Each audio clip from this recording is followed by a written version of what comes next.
Hello everyone, welcome to education community. साथियों, education community में आप सभी का स्वागत है। देखिए, अभी तक हमने आईआर के करंट अफेयर्स कवर कर लिए हैं दिसंबर तक के। उसके बाद हमने इकोनॉमी के 2 मंथ्स के करंट अफेयर्स कवर किए हैं। अब जो है हम इन्वायरमेंट के करंट अफेयर्स कवर करने वाले हैं।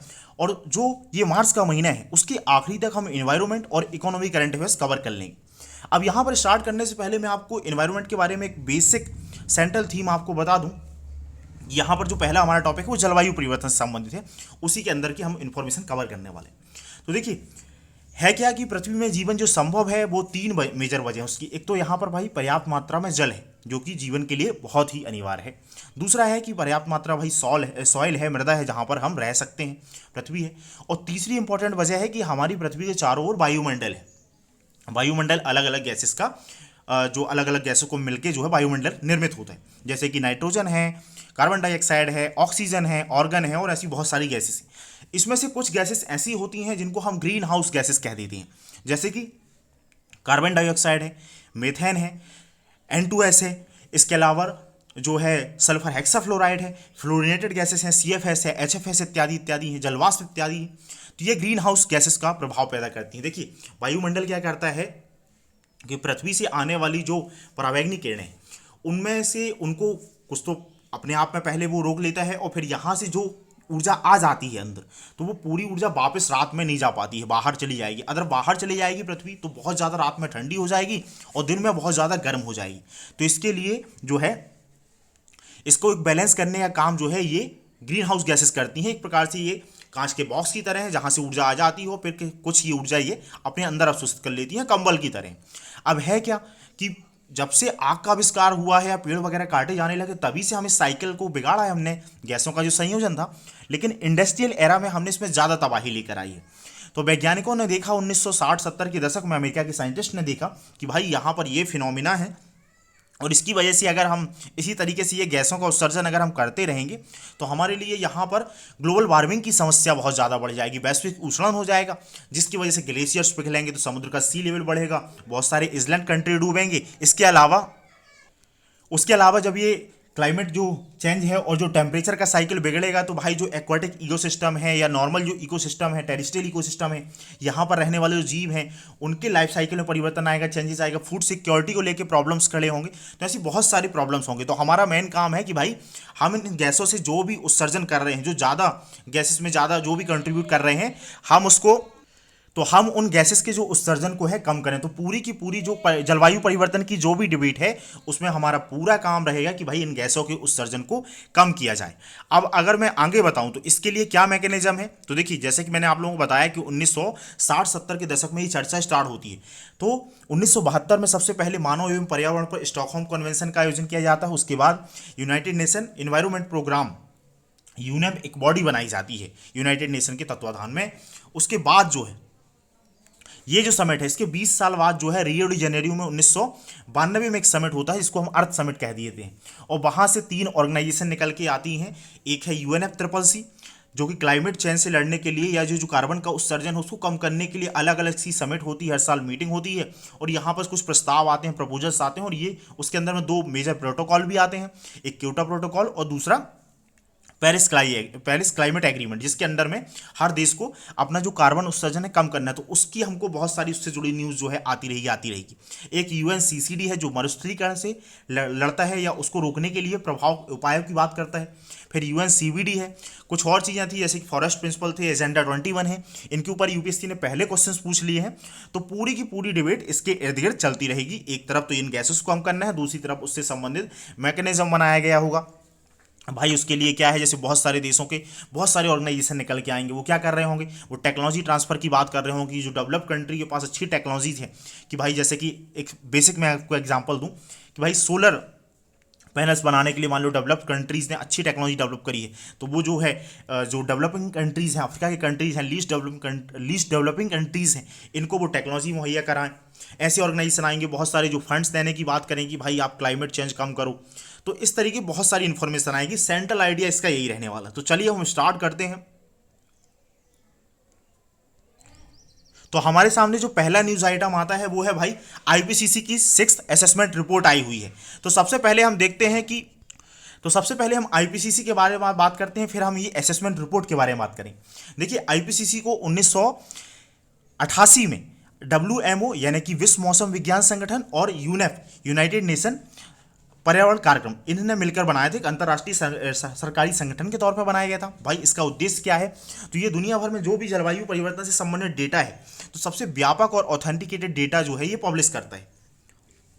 इसका मेन काम ही यही है कि ये प्रॉपर रिपोर्ट्स वगैरह निकालता है और बताता है कि भाई जलवायु परिवर्तन को लेकर क्या लक्ष्य हैं या क्या प्रगति वगैरह हो रही है। मेंबर्स की बात करें तो अराउंड 195 इसके मेंबर्स हैं और भारत इसका एक सदस्य है। दूसरी बात करें कि इसकी कुछ और जानकारी दें तो भाई ये क्या करते हैं, ये अपनी समय समय पर असेसमेंट रिपोर्ट लेके आती है।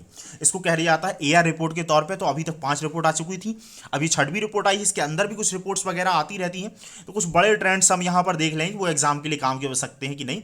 बाकी तो ये आईपीसीसी की हमारे लिए जो बॉडी है ये काम की हो जाएगी।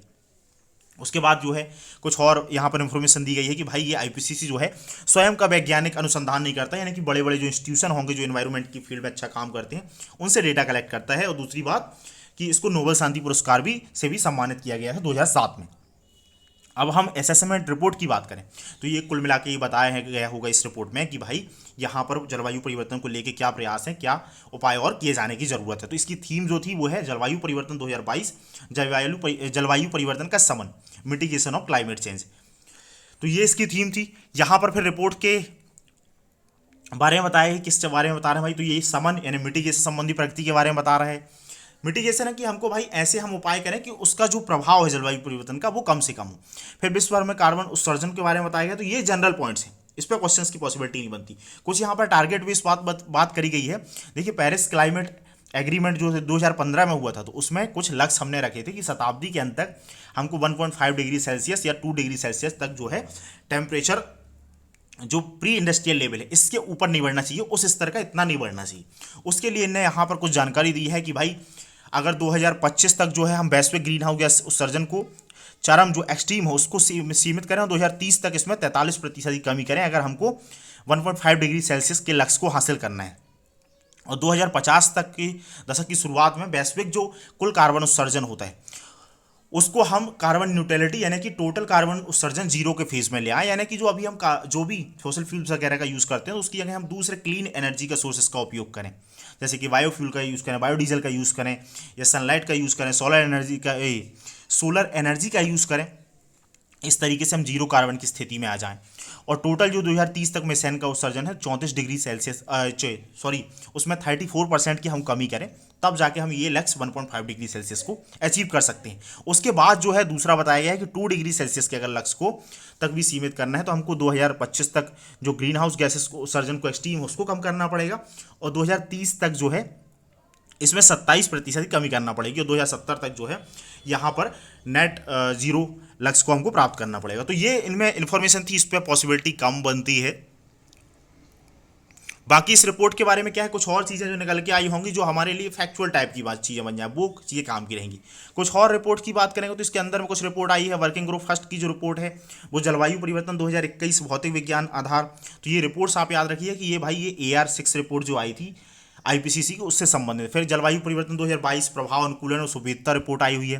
फिर संश्लेषण रिपोर्ट सिंथेसिस रिपोर्ट 2023 है। तो ये रिपोर्ट्स जो है AR की 6 रिपोर्ट से संबंधित है। यहाँ पर ये इन्फॉर्मेशन हमारे काम की हो जाएगी। कुछ जो ट्रेंड्स निकल के आए हैं तो देखिए इसमें से ज़्यादातर जो ट्रेंड्स हैं जैसे कि उत्सर्जन की प्रवृत्ति के बारे में बताया कि 2010 और 2019 के बीच में मानव गतिविधियों में निवल जो ग्रीन हाउस गैस उत्सर्जन है वो 2010-2019 के दौरान भी जारी रहा है। 1850 से लेकर अब तक भी उत्सर्जन बराबर कंटिन्यू बढ़ता ही रहा है। 2010 से लेकर वैश्विक स्तर पर सभी प्रमुख क्षेत्रों में शुद्ध मानवजनित GHG में जो है उत्सर्जन में वृद्धि हुई है। लेकिन यहाँ पर एक चीज़ बताया गया है कि 2010-19 के दौरान औसत जो वार्षिक GHG उत्सर्जन है वो पिछले किसी भी दशक की तुलना में अधिक रहा है, ये बात सही है। और एक और जो थोड़ा सा दूसरे टाइप का ट्रेंड है कि 2010 और 2019 के बीच उत्सर्जन की जो वृद्धि दर है वो 2000 और 2009 के बीच की तुलना में कम रही है। केवल यहाँ पर थोड़ा सा पॉजिटिव है, बाकी हर जगह कंटिन्यू बढ़ ही रहा है, मतलब रेट कम रहा है। क्वांटिटी वाइज तो अभी भी कार्बन उत्सर्जन ज़्यादा ही हुआ है। इसके बाद ये बताया कि भाई कार्बन उत्सर्जन सेक्टर वाइज सबसे ज़्यादा कंट्रीब्यूशन कहाँ से होता है, तो एनर्जी सेक्टर से जो GHG गैसेस में कंट्रीब्यूशन है वो 34% है।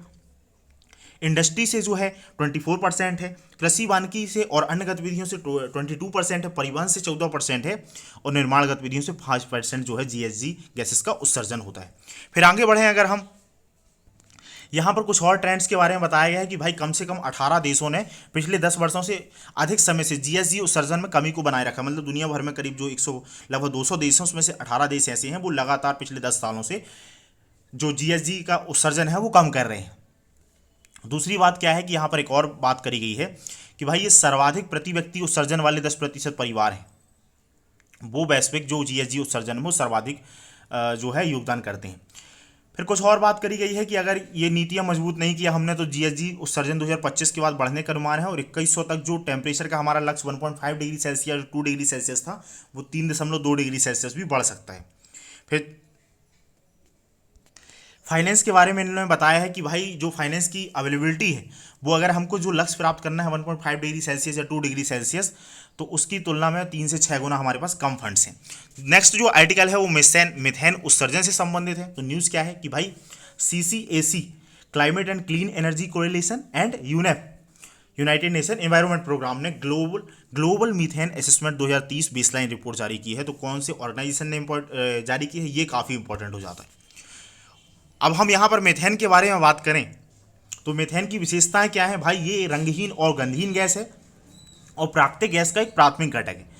फिर सबसे प्रभावशाली एक ग्रीन हाउस गैस है, वायुमंडल में इसका जो जीवन काल है लगभग 20 वर्षों तक बना रहता है और ये ग्लोबल वार्मिंग है। जो कार्बन डाइऑक्साइड की जो क्षमता होती है मान लो प्रति 1 यूनिट वॉल्यूम में जितनी कार्बन डाइऑक्साइड की ग्रीन हाउस गैस क्षमता होती है उससे 80 गुना ज़्यादा जो है मीथेन की क्षमता होती है। फिर ये जो किस चीज़ के लिए उत्तरदायी है भाई, तो ग्लोबल वार्मिंग के लिए 25% से भी अधिक के लिए योगदान है और क्षोभमंडल में ओजोन निर्माण में लगभग आधी वृद्धि के लिए रिस्पॉन्सिबल है। और भारत दुनिया के शीर्ष 5 ऐसे देशों में शामिल है जो मीथेन का सबसे ज़्यादा उत्सर्जन करते हैं।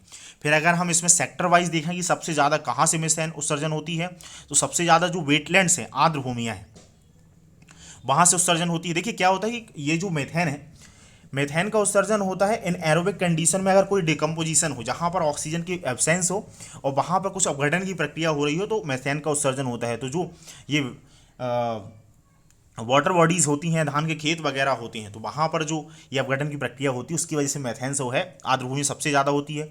फिर जीवाश्म ईंधन के खनन से जो है मीथेन का उत्सर्जन होता है दूसरे नंबर पे। तीसरे नंबर पर पशुधन से उत्सर्जन होता है, पशु जब जुगाली कर रहे होते हैं तो भी मीथेन का उत्सर्जन होता है। लैंडफिल और कृषि अपशिष्ट गतिविधियों से मीथेन का उत्सर्जन होता है। उसके बाद प्राकृतिक भूवैज्ञानिक बीज हैं और फिर अन्य धान की खेती है, पादप पदार्थों का दहन है, दीमक और अन्य वन्यजीव हैं। देखिए कई बार क्या है आपको बेसिक चीज़ें समझ के इनडायरेक्टली क्वेश्चंस को सॉल्व करना होगा।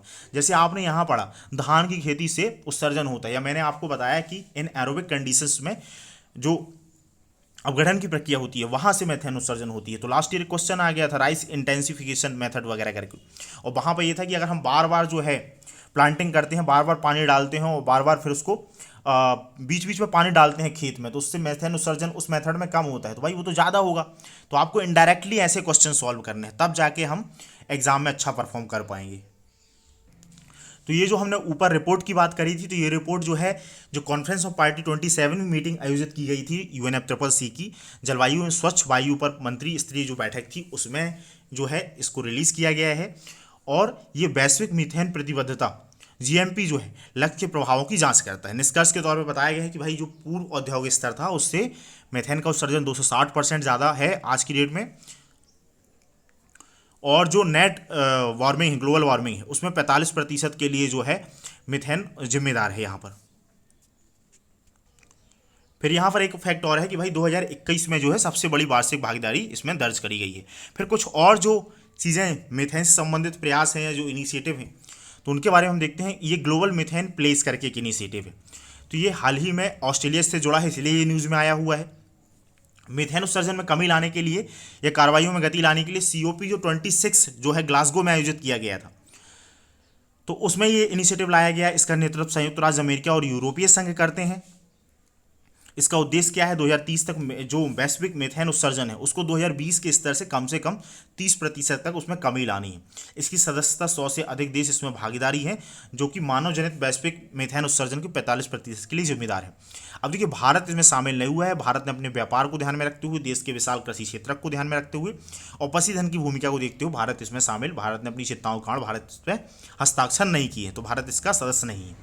दूसरा जो इनिशिएटिव है यहाँ पर वो है ग्लोबल एनर्जी मॉनिटर। तो ग्लोबल एनर्जी जो जीईएम है, तो दूसरा यहाँ पर जो जीईएम यानी कि ग्लोबल एनर्जी मॉनिटर है, एक प्रकार का नॉन प्रॉफिट ऑर्गेनाइजेशन है। और ये जो क्या है, ये बताता है एक प्रकार से कि भाई मीथेन के लगभग आधे से अधिक हिस्से के लिए, मीथेन के लगभग जितना भी हम उत्सर्जन कर रहे हैं उसके आधे हिस्से के लिए 30 जीवाश्म ईंधन कंपनियां हैं वो उत्तरदायी हैं। और इसका उद्देश्य क्या है इस जीईएम का, कि भाई ये स्वच्छ ऊर्जा के लिए विश्वव्यापी आंदोलन के समर्थन में जानकारी को इकट्ठा करना और उसे साझा करना।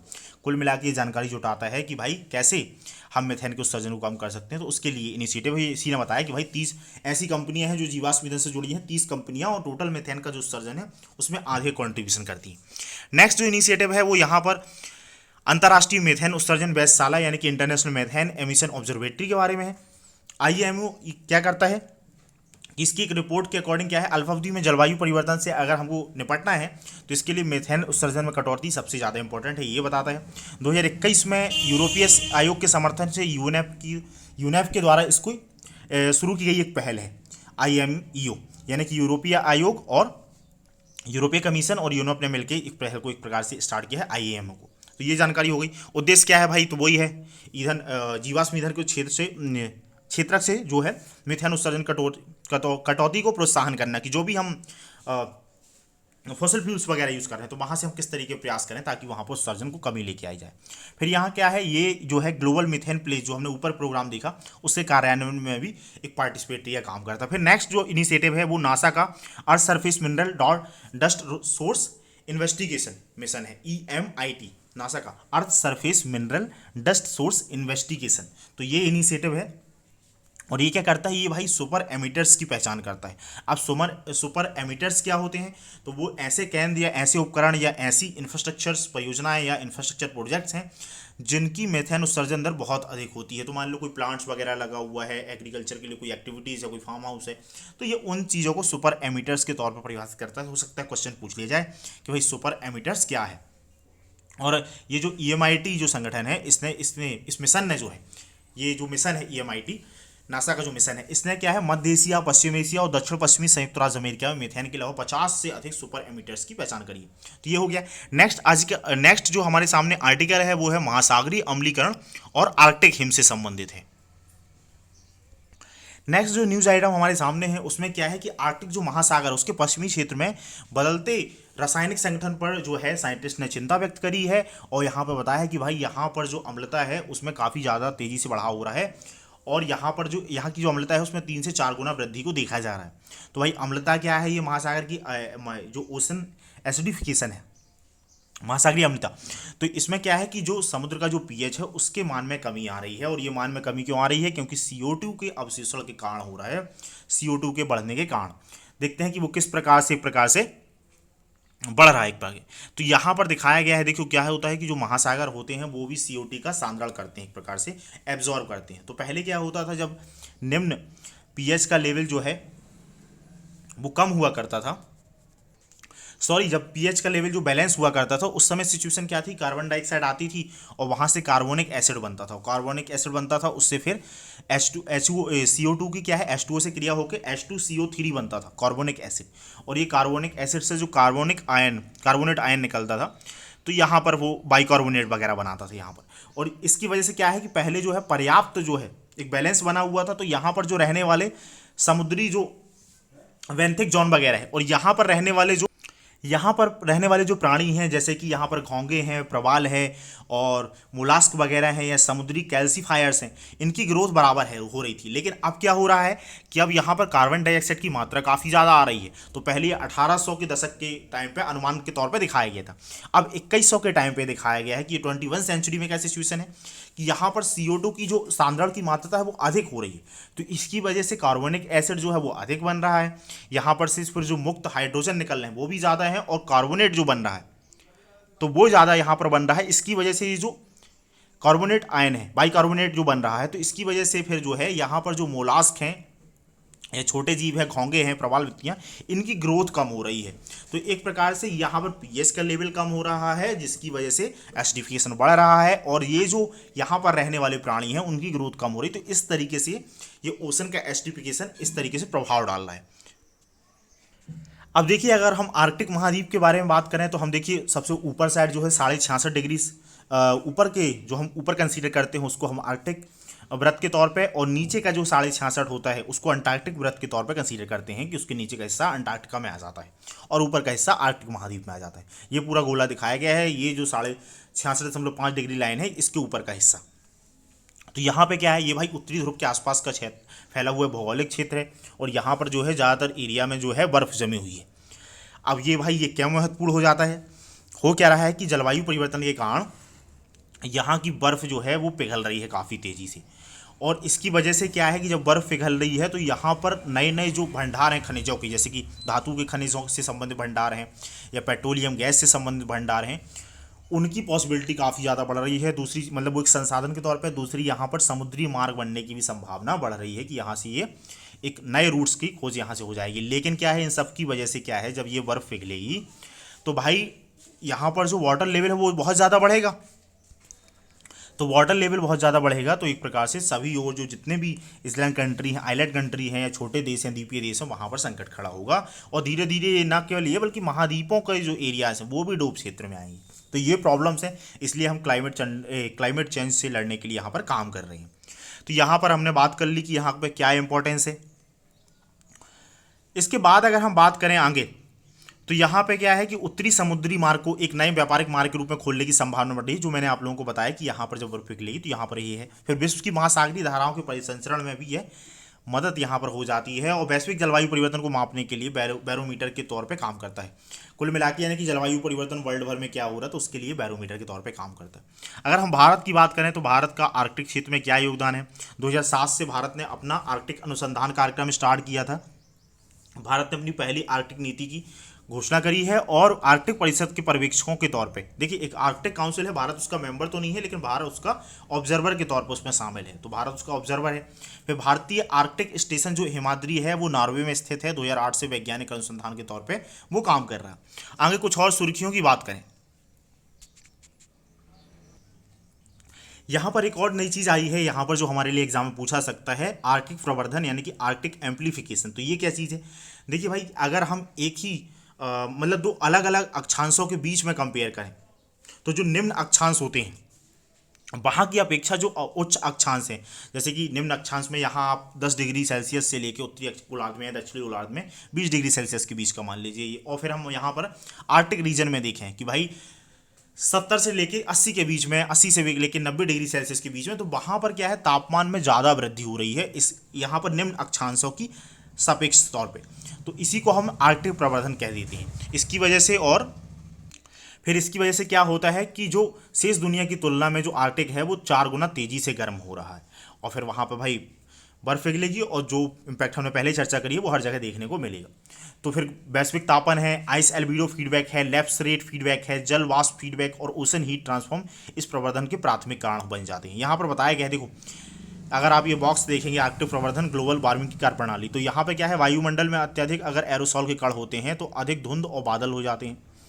उसकी वजह से क्या होता है, ऊपरी वायुमंडल द्वारा विकिरण जो वायुमंडल में पृथ्वी की सतह की ओर से माध्यम से निचले वायुमंडल का गर्म होना चालू हो जाता है तेजी से, और इसकी वजह से अधिक ऊर्जा प्रवाह होता है। फिर पृथ्वी की सतह पर वायु का तापमान में और वृद्धि होती है और ग्लोबल वार्मिंग होती है। फिर ये साइकिल आगे बढ़ता है, समुद्री आवरण होता है और बर्फ का पिघलना होता है। फिर आगे हम बढ़ते हैं तो कम परावर्तन और अधिक अवशोषण होता है। तो ये साइकिल फिर से आगे चलता है और ज़्यादा क्लाइमेट चेंज को या बर्फ को पिघलने की प्रक्रिया को आगे बढ़ाता है। और फिर उत्तरी महासागरीय सतह का जो है और गर्म, ऊपरी महासागरीय सतह वो और ज़्यादा गर्म होती है। तो ये साइकिल पूरा इस तरीके से काम करता है, जो कि आर्कटिक प्रवर्धन या आर्कटिक एम्प्लीफिकेशन कहलाया जाता है। इसके प्रभाव के तौर पे क्या होता है कि इस क्षेत्र के जो जीव हैं, विशेष रूप से ध्रुवीय भालू वगैरह हैं, व्हेल हैं, सील हैं, उनको प्रभावित करता है, उनके लाइफ साइकिल को डिस्टर्ब करता है ये। फिर नए समुद्री मार्ग, मतलब वो इकोनॉमी के पॉइंट ऑफ व्यू से है कि नए समुद्री मार्ग खुलेंगे और प्राकृतिक संसाधनों को अधिक सुगम बनाएगा, जब यहाँ पर नहीं होगा, लेकिन वो क्लाइमेट चेंज का बहुत व्यापक प्रभाव होगा। फिर यहाँ पर एक बात करी गई है कि ज़ॉम्बी आइस। ये ज़ॉम्बी आइस क्या है भाई, देखिए यहाँ पर क्या है कि जो ग्रीनलैंड है,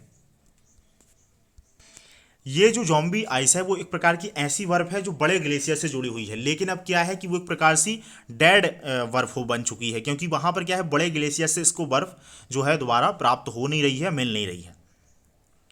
अब इसकी वजह यह है कि भाई जो बड़े ग्लेशियर से हमने देखा, आर्कटिक रीजन की हमने बात करी कि वहां पर खुद संकट खड़ा हो गया बर्फ ना बनने का। तो यहाँ पर ये उसमें बताया गया कि हाल ही प्रकाशित अध्ययन के अनुसार कि ग्रीनलैंड के तेजी से पिघलने वाली जॉम्बी जो बर्फ की चादर है, अगर वो पूरी जो है पिघल जाएगी तो कम से कम जल स्तर जो है, समुद्री वैश्विक जल स्तर है वो 10 इंच जो है बढ़ जाएगा। फिर आर्कटिक रिपोर्ट कार्ड के बारे में है, तो इसको किसने रिलीज किया हुआ है, तो US national oceanic and atmospheric administration, इसने जारी किया हुआ है। आर्कटिक रिपोर्ट कार्ड कौन रिलीज करता है, तो आपको NOAA ये जारी करता है। और दूसरी चीज़, इसमें पीयर रिव्यू का उपयोग किया जाता है। तो पीयर रिव्यू क्या होता है कि भाई कोई भी साइंटिस्ट है, उसने कुछ रिसर्च वगैरह करी थी और दूसरे साइंटिस्ट उसको फिर जांच करते हैं, वैलिड करते हैं, उसको एक प्रकार से देखते हैं कि ये सही है गलत है, वो प्रक्रिया जो है पीयर रिव्यू कहलाई जाती है। तो ये रिपोर्ट में पीयर रिव्यू की बात करी गई थी और ये रिपोर्ट जो है national oceanic and atmospheric administration ने जारी करी थी, यूएस के इस जो प्रशासन है उसने जारी करी थी। तो बस इतना याद रखना है, बाकी तो नहीं तो ऐसे बहुत सारी चीज़ें होती जाएंगी। फिर रिपोर्ट के बारे में कुछ और बात करी गई है कि आर्कटिक दुगने से भी ज़्यादा तेज़ी से गर्म हो रहा है और चुकची सागर जो है वो ठंडे सतही जल और उत्तरी पवनों के कारण गर्मियों में भी समुद्री बर्फ लगातार जमी रहती है। अब ये चुकची सागर में ठंडे समुद्री जल और उत्तरी पवनों के कारण, तो चुकची सागर कहाँ आ जाता है, ये लोकेशन इंपॉर्टेंट हो गई और हमने ये अलग अलग रिपोर्ट्स के बारे में देख लिया। अब नेक्स्ट हम देखते हैं, और यहाँ पर क्या है, अंतर्राष्ट्रीय सम्मेलन अभी समय और पहलों के बारे में न्यूज़ हमको कवर करनी है। तो पहला जो है कि UNFCCC का जो है 27वां कॉन्फ्रेंस ऑफ पार्टी सम्मेलन आयोजित किया गया था। देखिए अभी यहाँ पर ये UNFCCC का जो भी समिट होता है और उसमें से जो भी आउटकम निकल के आते हैं वो हमारे लिए काफ़ी इंपॉर्टेंट है। तो सबसे पहले हम UNFCCC के बारे में देखते हैं, हालांकि मैंने आपको अभी ब्रीफ में सबसे ऊपर बताया था। उसके बाद जो भी आउटकम निकल के आए हम उस पर ऊपर बात करेंगे। तो अगर हम जलवायु परिवर्तन पर संयुक्त राष्ट्र फ्रेमवर्क UNFCCC की बात करें, तो ये UNFCCC जो है 1992 में, जैसे कि मैंने आपको पहले बताया कि रियो डी जेनेरियो में अर्थ समिट यानी कि पृथ्वी शिखर सम्मेलन जो हुआ था उसमें उसकी स्थापना हुई थी, और इसने 1994 से इसे 1900 उसमें उससे ये निकल के आया था और 1994 में इसे अडॉप्ट कर लिया, अपना लिया गया था। इसके बाद इसका उद्देश्य क्या था, तो भाई ग्रीन हाउस गैस की सांद्रता को उस स्तर पर स्थिर करना जो कि जलवायु प्रणाली के लिए खतरनाक ना हो, एक प्रकार से प्रिय औद्योगिक स्तर पर लाने के लिए, या जो भी हमारे लिए जो एक बेहतर रास्ता हो सकता है उसको निकालने के लिए इसकी स्थापना करी गई थी। और ये भी इंश्योर करना है कि भाई ये जो भी क्लाइमेट चेंज हो रहा है उसकी वजह से खाद्य उत्पादन को खतरा उत्पन्न ना हो और आर्थिक विकास को स्थायी तौर पे आगे बढ़ने में भी सक्षम बनाना है। क्योंकि ये जो 1872 में समिट आयोजित की गई थी उसकी थीम थी मानवीय पर्यावरण पर संयुक्त राष्ट्र कॉन्फ्रेंस। यहाँ पर जो निकल के आया था ये इसकी थीम थी कि पर्यावरण और विकास पर, तो हमको डेवलपमेंट को भी इंश्योर करना था। फिर भारत भी इसकी संस्था है और ये एक प्रकार का सार्वभौमिक संगठन है, इसमें 198 जो है सदस्य हैं, भारत का सदस्य है। और ये काम कैसे करता है, तो भाई इसमें कॉन्फ्रेंस ऑफ पार्टीज होती है और इसकी हर साल मीटिंग होती है। तो ये एक प्रकार का शीर्ष निर्णय निर्माणकारी संगठन है जो बैठते हैं सभी देशों के लोग और इसमें बात करते हैं क्या समाधान हो सकता है, क्या हमको उपाय करने हैं, किस तरीके से फंडिंग मैकेनिज्म होगा, किस तरीके से एनर्जी ट्रांजिशन होगा, बाकी सब बात करी जाएगी। फिर इसमें क्या है कि यहाँ पर 2 और मीटिंग इसी के अंदर हो जाती हैं। एक COP जो है क्योटो प्रोटोकॉल के पक्षकारों की बैठक के तौर पर भी काम करता है कॉन्फ्रेंस ऑफ पार्टीज, और कॉन्फ्रेंस ऑफ पार्टीज जो है वो पेरिस समझौते के पक्षकारों के तौर पर भी काम करता है। अब ये क्योटो प्रोटोकॉल था, तो पहले जो हमको कार्बन उत्सर्जन के लक्ष्य वगैरह निर्धारित करे गए थे कि हमको कैसे उत्सर्जन को प्राप्त करना है, ये 1997 में आया और यहाँ पर 2020 तक चला। इसके बाद जो है पेरिस क्लाइमेट एग्रीमेंट आ गया, 2015 से आया और 2020 के बाद जो इम्प्लीमेंट होना था। तो फिर अन्य महत्वपूर्ण जानकारी के तौर पे अगर हम देखें तो इसमें स्थापित जो प्रमुख प्रोटोकॉल की बात करी है क्योटो प्रोटोकॉल है और पेरिस जलवायु समझौता है। अब हम देखते हैं कि इस जो समिट हुई थी तो कॉन्फ्रेंस ऑफ पार्टीज की 27वीं, इसमें क्या आउटकम निकल के आया है।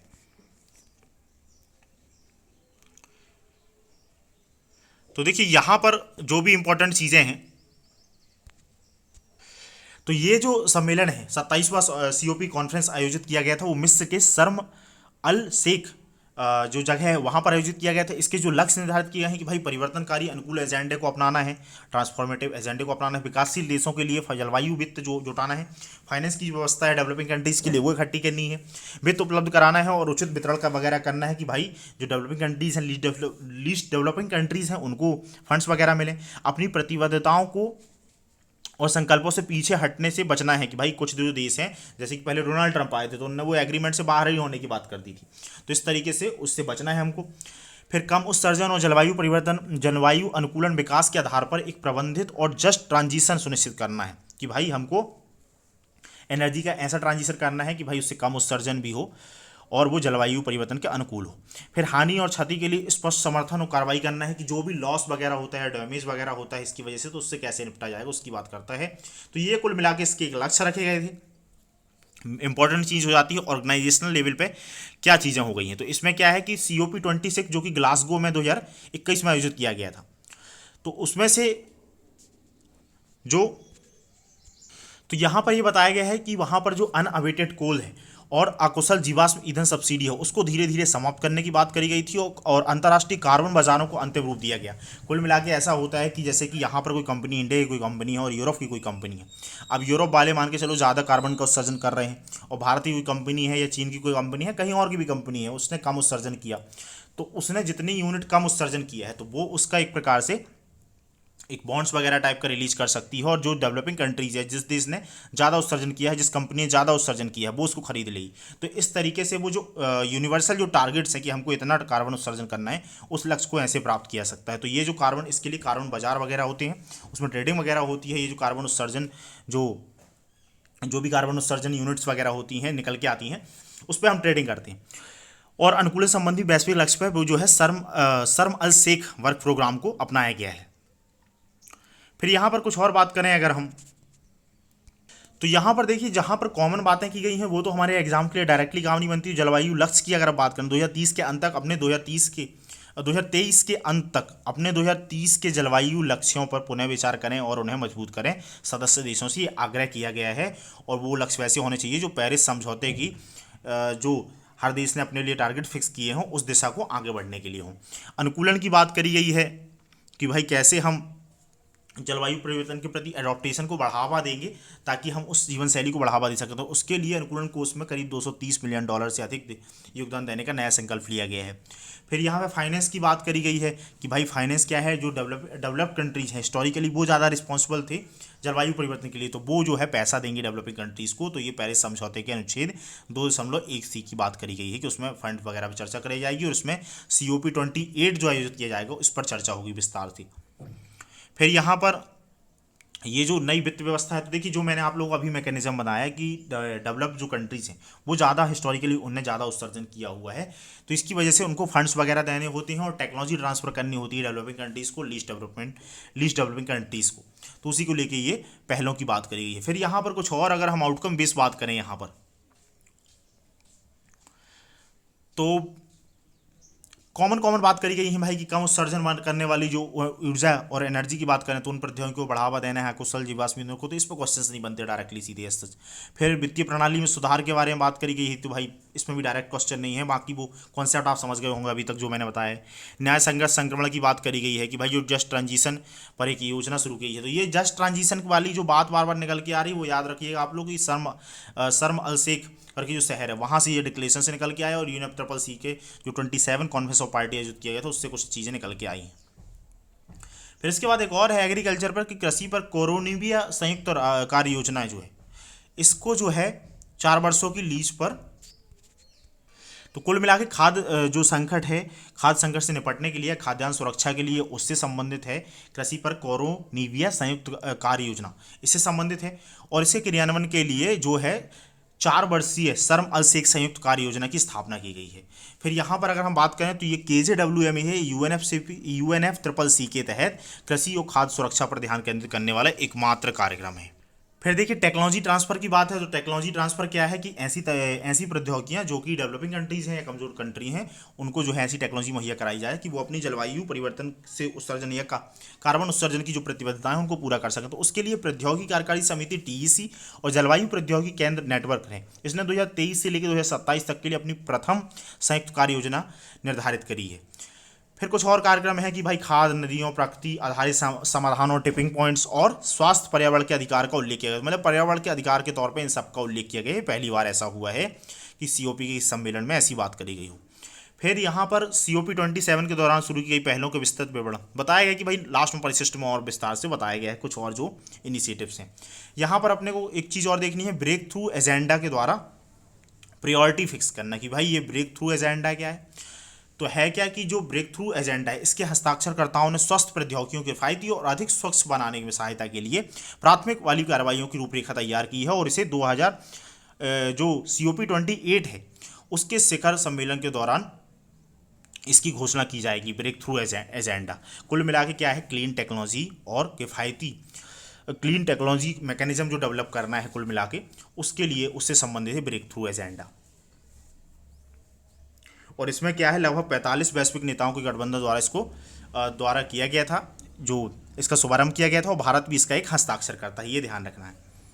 उद्देश्य क्या है भाई, तो देशों, व्यवसायों, नागरिक समाज सभी के लिए एक रूपरेखा प्रदान करना है ताकि वो उत्सर्जन करने वाले प्रमुख क्षेत्रों में अपनी कार्रवाइयों को मजबूत कर अपनी सकें, और प्राथमिकता वाली कार्रवाइयों को देश में 5 प्रमुख क्षेत्रों को, जैसे कि विद्युत, सड़क परिवहन, कुल मिला के देश हों चाहे कम्युनिटी हों चाहे NGO हों, सबको इस तरीके से जागरूक करना है कि भाई विद्युत है, सड़क परिवहन, इस्पात है, इसमें कार्बन उत्सर्जन कम से कम हो।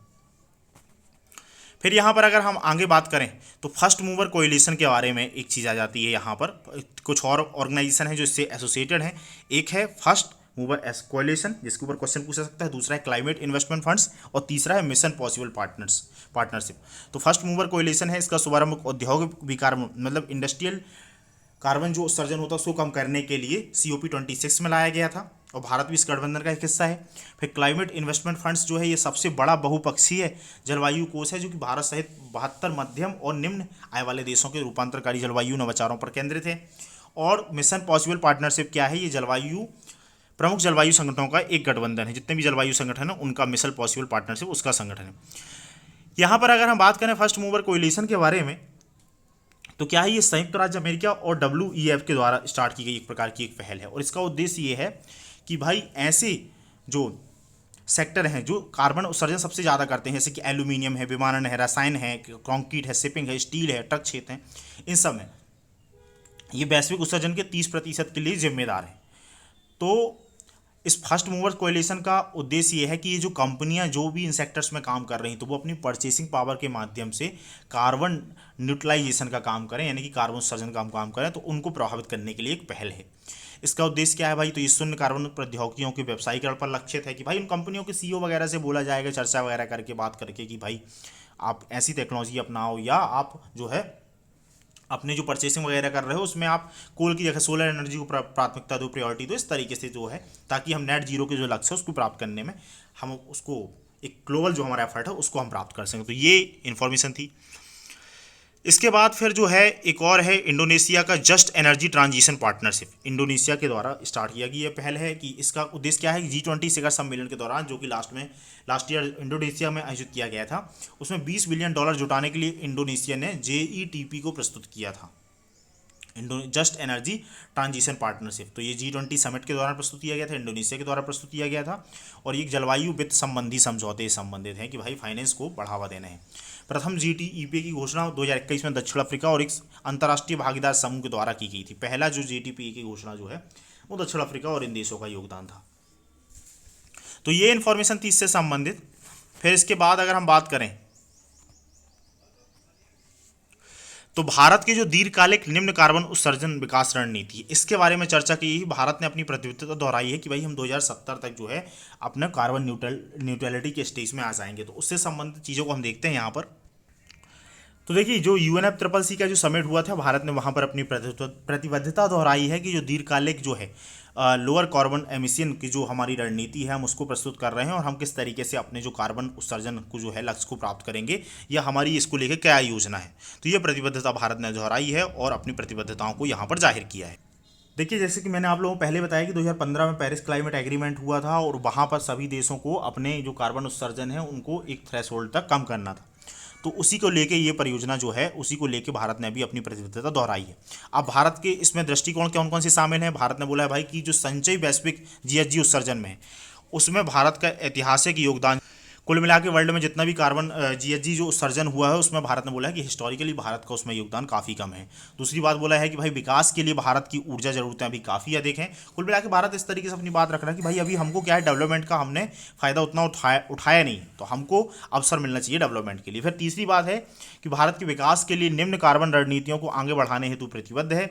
मतलब जो भी ऐसी स्ट्रेटजियाँ हैं जिससे कि लोअर कार्बन एमिशन होता है और राष्ट्रीय परिस्थितियों के अनुसार सक्रिय रूप से भारत उसका अनुसरण भी कर रहा है। फिर भारत को जलवायु परिवर्तन के विरुद्ध सहनशील बनने की जरूरत है। मतलब भारत ने अपनी जो है मिटिगेशन जो वो है, मतलब जो क्लाइमेट चेंज से लड़ने के लिए जो रेजिलियंट प्रभाव हो उसके लिए बात करी है।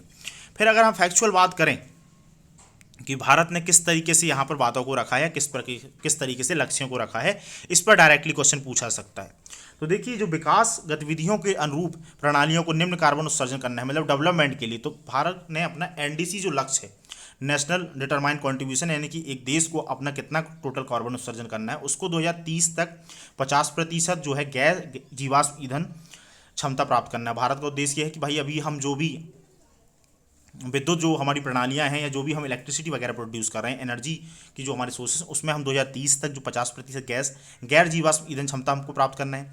फिर हमारे यहाँ पर क्या है, वितरण कंपनियां हैं, खुली पहुंच वाली उपभोक्ता कैप्टिव विद्युत संयंत्रों के लिए नवीकरणीय खरीद दायित्व निर्धारित करना है कि भाई उनको जो भी कंपनियां एनर्जी का परचेस करती हैं तो उनको रिन्यूएबल एनर्जी सेक्टर से भी एनर्जी परचेस करनी पड़ेगी।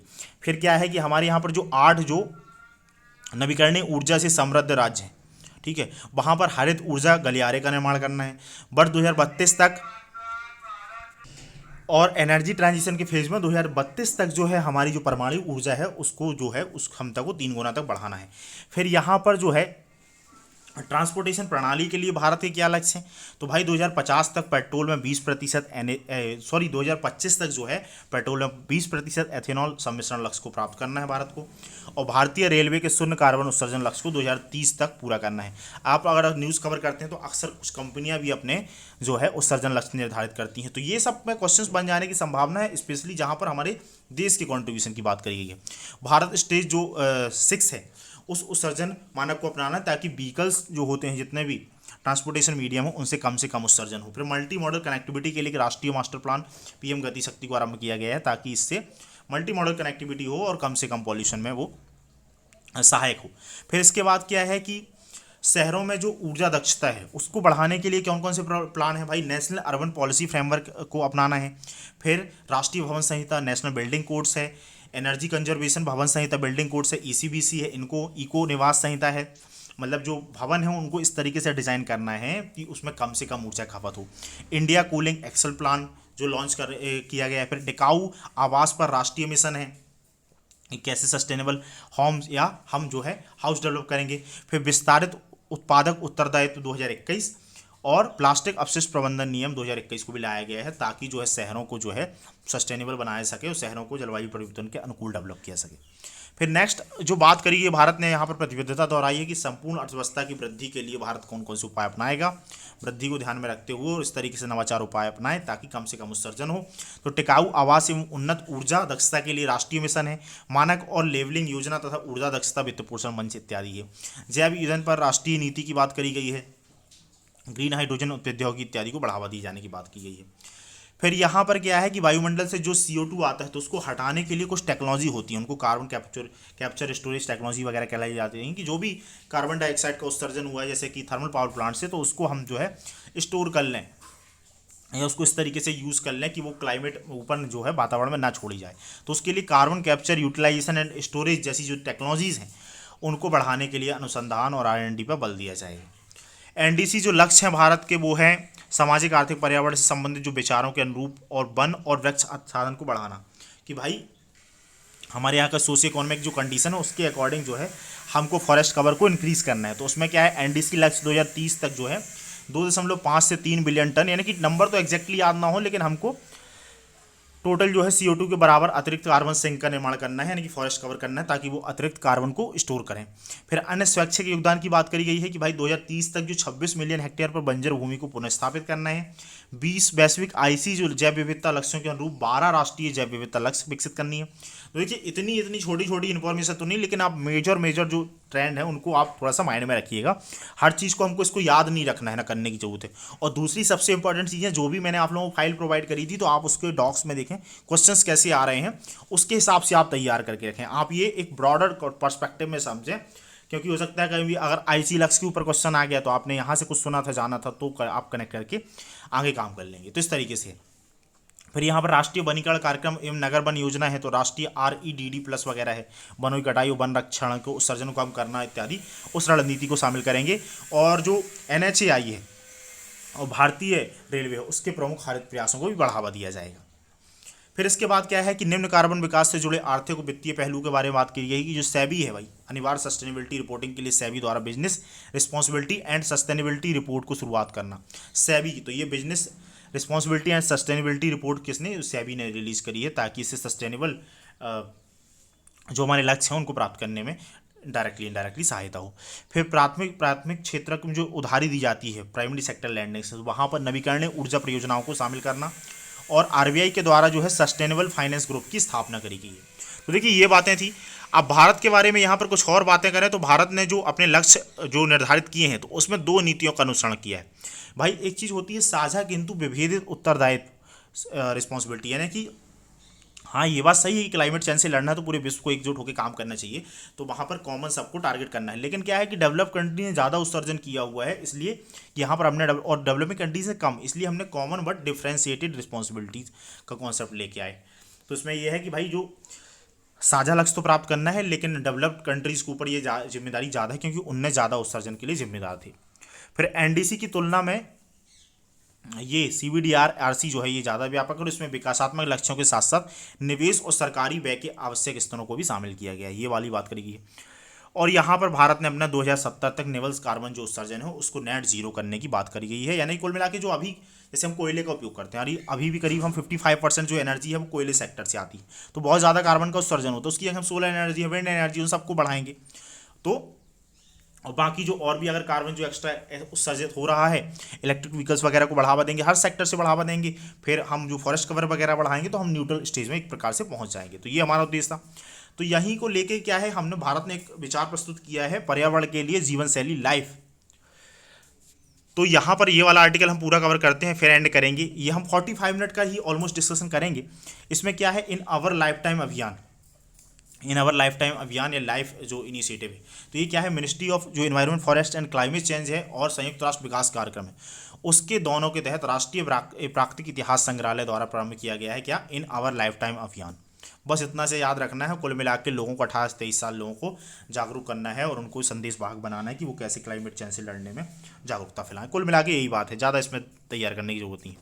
तो देखिए अभी हम इसको यहीं स्टॉप करते हैं। हम अराउंड हमारी कोशिश होगी कि हम 45 मिनट के वीडियोज़ कवर करें और टाइमली, चूँकि अब एग्जाम के लिए तो ज़्यादा टाइम है नहीं, आज से 71 डेज़ हैं, तो हम उसको ध्यान में रखते हुए कंप्लीट करें। Thank you.